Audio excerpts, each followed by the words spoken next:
Няма време да се разменяте, както седнахте така. Здравей, Петя. Добро утро. Чакайте сега малко. Добро утро. Имам аз два подаръка за вас. Символични. Искам да ви пожелая и вие, вашите рейтинги, и продуцентите да сте здрави като здравец от лозенец и винаги да сте в много събудени рано сутрин, без шоколад, само с кафе. Петя, много си мила, благодаря. Много дълго време да издържите. Само темата е сериозна. Тук. И всички репортери и оператори, които тръгват в командировки извън София, да се връщат живи и здрави, защото нашето последно пътуване от... Последното ви пътуване. Оператор Иван Филчев. Ни накара да се замислим. Било е доста рисковано да преследвате този камион 40 км. Аз трябва да ти кажа, Коси, че в началото не осъзнахме какво се случва точно. Първите 5-6-10 минути. Какво видяхте? Вие бяхте спрели? Не, ние се движихме посока София и изпреварихме тир, който се движи с над 90 км в насрещното платно в най-лявата лента. От другата страна на мантината. Да, и в първия момент не го осъзнахме какво се случва. Разбрахме, че е проблем, че някой се заблудил, но всъщност изчакахме, смятахме, че той ще отбие в най-ляво в аварийната лента. Спряхме, снимах този камион, изпреварихме го, снимахме го как той минава покрай нас и като видяхме, че въобще няма никакво намерение да спира, тръгнахме след него. Всъщност, сигурно е редно да уточним, че ние сме в Пловдив, защото там в петък вечер се стартира една инициатива, която всъщност стартира в Пловдив, Нощта на музеите и галериите. Знаете, която после стана национална инициатива. И ние сме отишли по културни въпроси. Изведнъж, прибирайки се, аз съм седнала отляво, Иван е отдясно, изведнъж естествено, първата ни реакция беше какво става, лут ли е, нарочно ли е това. Филма стана особено жесток, когато нашия колега шофьор, Цецо, който каза, според мен има камера на карусерията отгоре вдясно. Тогава вече... Той кара много бързо този човек. Над 90 км през цялото време, защото ние го засихме, ние карахме много време след него. На втория път, когато видяхме, че този човек няма намерение да спира, спряхме, за да го посрещнем как идва. Всичките коли карат срещу него, клаксони, фарове. Пече се обажда по телефона и казва, че има много сигнали. Да. Значи поне 20 минути са имали време за реакция на полицаите. На СДВР. Какво мислите, че трябваше да се случи? Аз не искам да давам оценка на полицията. Те могат сами да си направят заключение от кадрите, но според мен това беше абсолютно неадекватна реакция от страна на тяхна страна, но аз не съм човека, който ще коментира действията на пътна полиция. Ще го коментира директора на... Говорителя на полицията в Пазарджик. Полицията в Пазарджик. Здравейте! Предполагам, че чувате разговора в студиото и коментарите на колегите, че е имало достатъчно време за реакция от страна на полицията, но това не се е случило. Мога ли само да коригирам нещо? Аз съм говорителя на областната дирекция на полицията в Пазарджик. Да, вече го поправихме това нещо. Трябваше ли полицията да спре движението в магистралата, за да не се стига до това разминаване на автомобили? Ако ми позволите, тъй като аз разбирам емоцията, с която подхождат към момента вашите гости и едновременно ваши колеги, ако ми позволите, аз първо с нещо позитивно ще започна. Радвам се, че всичко приключи добре, че нямаше сериозни пътно-транспортни происшествия, каквито биха могли да се случат.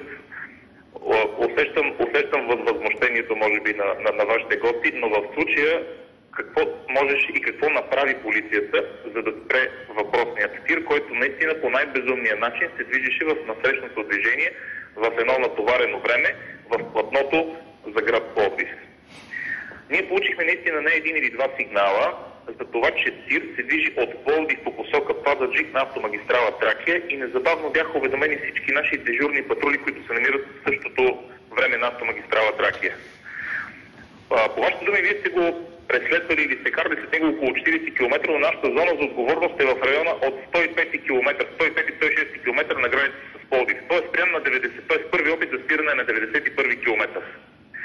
Колегите направиха опит да го спрат с полицейски автомобил, който пострада при лек пътен инцидент, защото той не спря и буквално бързата реакция на колегите и даде възможност те да не бъдат изметени от въпроса. Точно в момента виждаме този инцидент, да.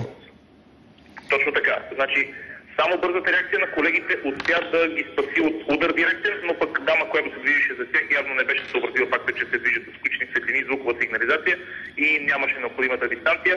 Удари нашия патрулен автомобил в задната част, За щастие, само материални щети, без някакви сериозни инциденти. Оттам нататък всички други патрули, които бяха по магистралата, направиха второто му затапване и преследване до 85 км, така че да бъде спрян. Беше ли възможно да отбиете, да спрете движението, за да не кара този тир срещу коли? Т.е. да няма опасност да пострадат други хора?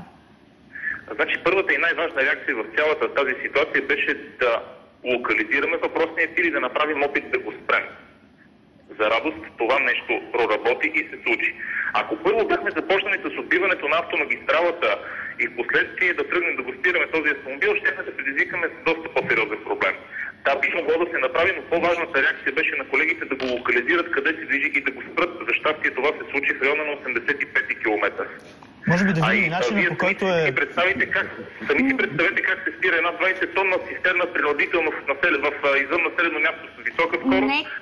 Какво трябваше да предприемем, за да го спрем? Нека да видим кадрите, които не сме излъчвали до този момент за спирането на тира. Останете така на телефона, наблюдавайте ги. Слушам ви внимателно. И доктор Гълбова и тя да прецени реакцията на шофьора. Иване, кажи какво се вижда? Всъщност тук нещо има скок в кадрите. Тира спря абсолютно сам. Ние бяхме на 20 метра пред него. Полицейската кола може би до 10 около една минута. Не знам защо така са го монтирали колегите, но всъщност когато тира спря, никой не го е спирал. Ние карахме в продължение на може би 10 минути и аз светех с лампата на камерата да видим какви са номерата, колко човека са и така нататък. Този човек спря абсолютно сам по начина, по който се движеше в най-лявата лента, така и изведнъж спря.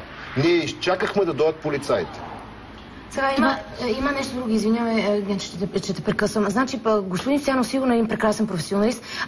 Най-неадекватното начало, с което той може да избере да започне, беше нашата емоция. Значи, в такъв момент, да ти се случи да го видиш, това аз му го пожелавам да му се случи, но да е безопасно, да види как всякакви инстинкти, аз работят 15 години в телевизия, всякакви инстинкти ти отиват на второ място. Аз се държа с човека като някаква домакинка, хванала точилката, защото ти не можеш да си представиш в такъв случай, си припомняш всичките ти твои, например, пътувания до морето по тъмно. Или Косио твой. Всеки е пътувал по тъмно. Нека да видим обаче, понеже малко времето да видим как е протекал ареста. Ами, аз мислях, че дали за тези кадри ставаше въпрос за неизлучените в момента. Така че не знам защо не ги виждаме. Нека да ги пуснат. Може ли да пуснем отново ареста на човека? И отново към говорителя на полицията, защо по този начин се случва задържането на този човек? Имало е шамари, имало трудности да му сложат белезниците. Имало е шамари, нещо, което в тъмното може би в момента не можем да го видим, колегите са го видяли. Имало е шамари.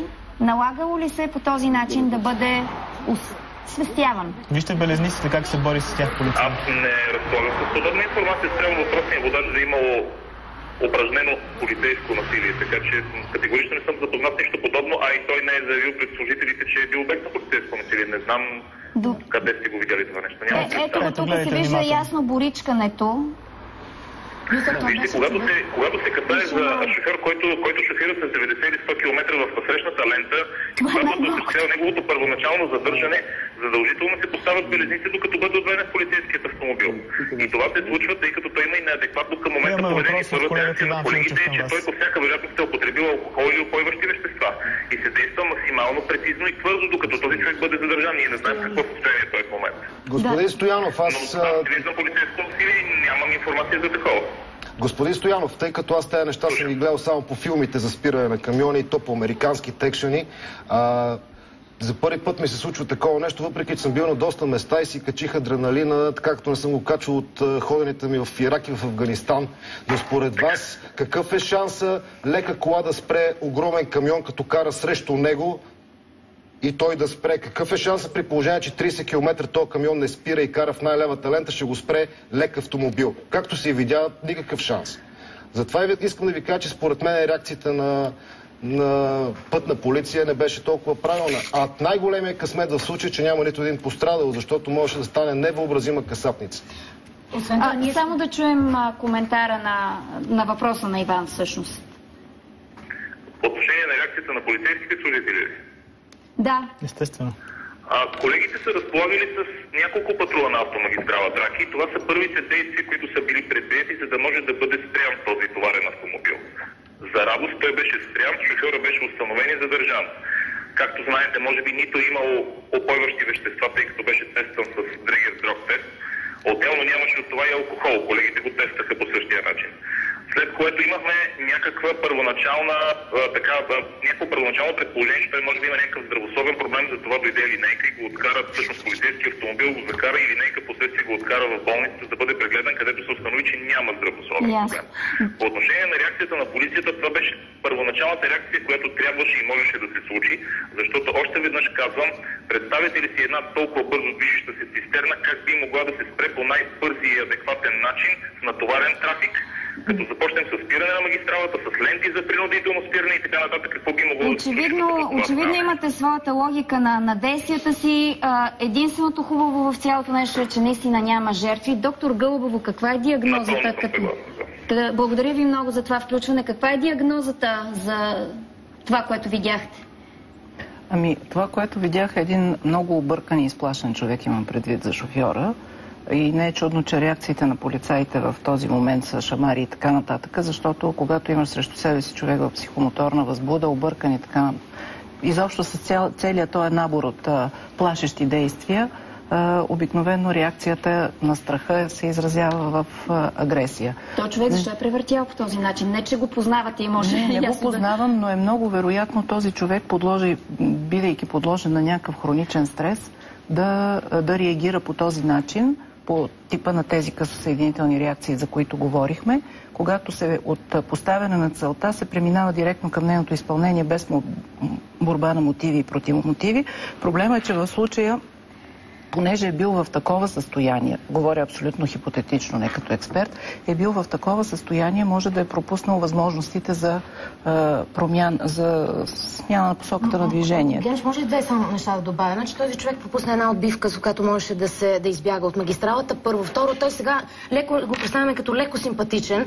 Нека да не забравяме, че Иван, който е бил в Афганистан и Ирак, е бил в Косово и в Хаити и той каза, чакай, не дей да тичаш, той може да има оръжие. Значи, тази емоция, която аз само мога да се опитам да ви пресъздам, за пръв път чета форуми в живота си, всички, които бяха се озовали на магистралата, ме разбират. Няма как да ти прещака на теб нещо, когато виждаш, че живееш и е нормално да има луди хора, защото човека беше неадекватен. Той се беше напикал, не се сещам как да го кажа по по-книжовен начин, и половия орган беше извън панталона. Нашия монтажист Виталик го видя. Аз мислих, че това едното е колан, другото е другата част на колана. Значи, на мен ми беше симпатичен, въпреки аз видях, че този човек не е на себе си. Той не е на себе си. Но на мен лично ми беше симпатичен от гледна точка на това, че нямаше нищо, не се случи да загинаха хора.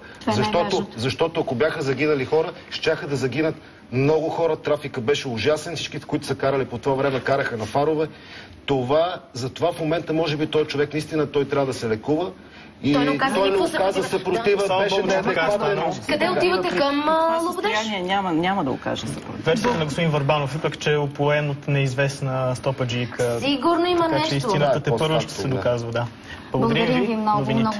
Моля.